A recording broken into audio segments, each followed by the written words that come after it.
education through philanthropic gestures and scholarships. The Deputy Speaker of the National Assembly, Honorable Fatumbai, believes that the term JEG should not be misconstrued for anything, but the groups he maintains should be seen as a symbol of development. It is common knowledge that when a group or association comes into being, it starts from a small stage. But the dawn of the JEG Society enjoys a phenomenal growth and popularity, and that is one feature that makes the group peculiar among other local groups. The launch was attended by political bigwigs, among them the Mayor of Banjul, APRC National Mobilizer and Mayor of KMC, Cabinet Ministers, National Assembly members and the private sector. They have been involved in politics, and in fact some of them are key figures who have made names in Gambian politics.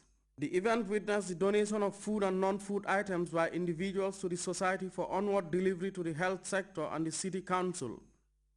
Minister Fatou Lamin 5 pledges full scholarship for the 15 students that the group is currently sponsoring.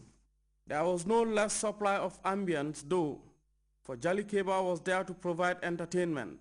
Samuel Ba, GRTS. We will be back with more stories after this break. His Excellency Chef Professor Alhaji Reverend Hannah Karen Falheim. In the words of the permanent secretary, there is direct relationship between the economic growth of a country. This 5-hectare maize field that you are seeing here in Ilyasa village. No matter how, where, when and who is involved, our corps of reporters will always be there to bring you the news as it happens.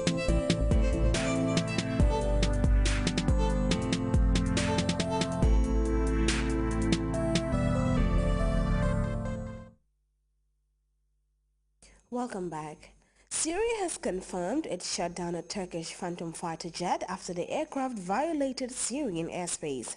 Ankara announced the fighter jet may have violated Syrian airspace, but it will take decisive measures to avenge the shooting down of the plane. Both countries are searching for the missing pilots. Tension has increased between the neighbors since the start of the Syrian uprising some 15 months back. We have details in this report. Turkish and Syrian governments waited until after midnight on Friday to confirm reports that had been swirling for hours that a missing Turkish warplane was in fact shot down by Syrian anti-aircraft defenses over the eastern Mediterranean Sea.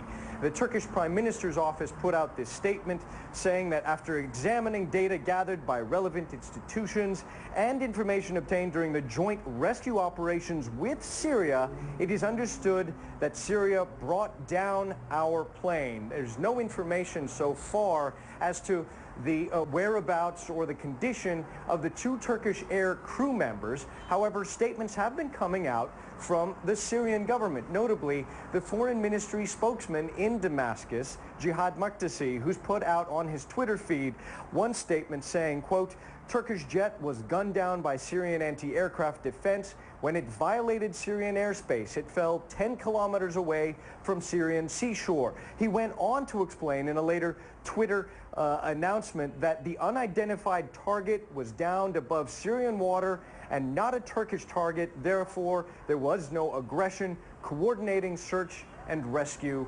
now.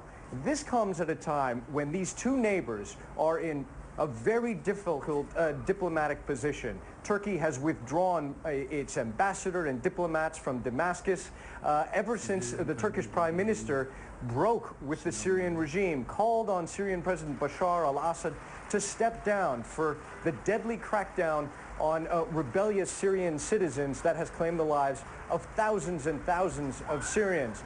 There have been a number of provocative moves by Syrian security forces. A few months ago, soldiers fired across the Turkish border into a refugee camp on Turkish territory, wounding at least 1 Turkish police officer. The Turks have a pattern of not wanting these cases to escalate, though the Syrians have repeatedly accused the Turks of harboring Syrian rebels and allowing guns to flow across the border from Turkey to the Syrian armed opposition, charges that the Turks have repeatedly denied. In this case of the Syrians shooting down a Turkish warplane, it does appear that for the moment, both Turkey and Syria do not want this incident to escalate into a greater crisis in the region. Ivan Watson, CNN, Istanbul. Authorities in Paraguay have sworn in Vice President Federico Franco as the country's new president. He succeeds Fernando Lugo, the country's first indigenous president who lost power after his impeachment by Congress. And the Israeli Defense Force is pounding targets in the Gaza Strip with new attacks aimed at suspected Hamas militants. We have details of both stories and others in this roundup of news.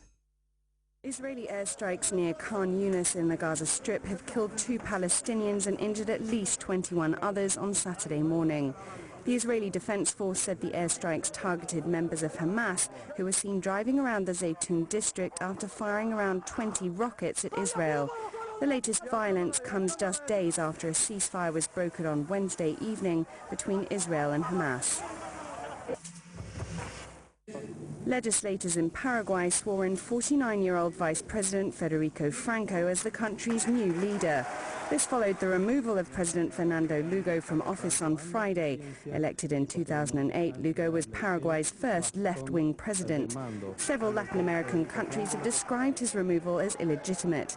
In his first press conference, Franco said he would include politicians from across the political spectrum in his government. The leaders of the Eurozone's 4 biggest economies, Germany, France, Italy and Spain, met in Rome on Friday. The aim of the meeting was to try and find a common position on Europe's future before next week's crucial EU summit.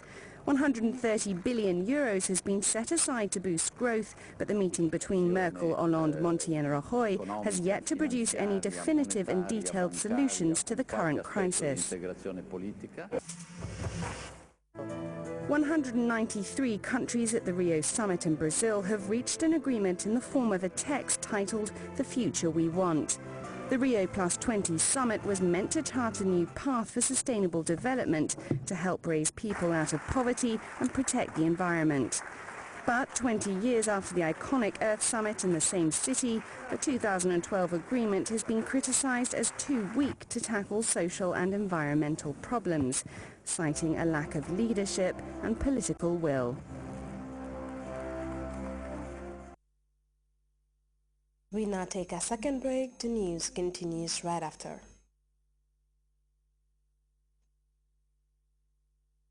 Reverend Hannah Karen Falheim. In the words of the permanent secretary, There is direct relationship between the economic growth of a And this country. 5-hectare maize field that you are seeing here in Ilyasa village. No matter how, where, when and who is involved, our corps of reporters will always be there to bring you the news as it happens.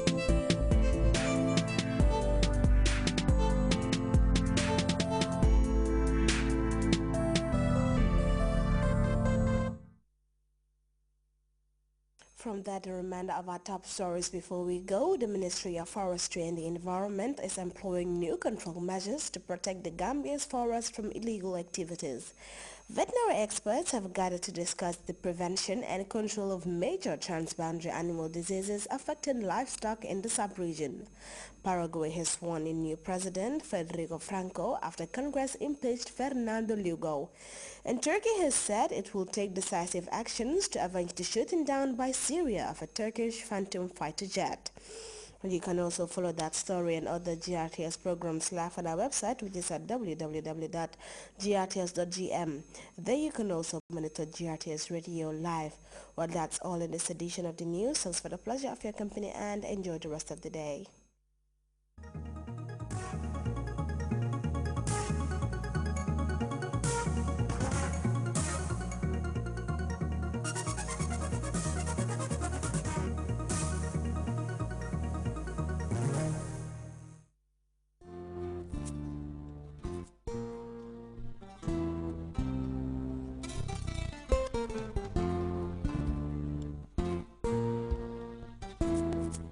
I do not want to have development and it's not sustainable.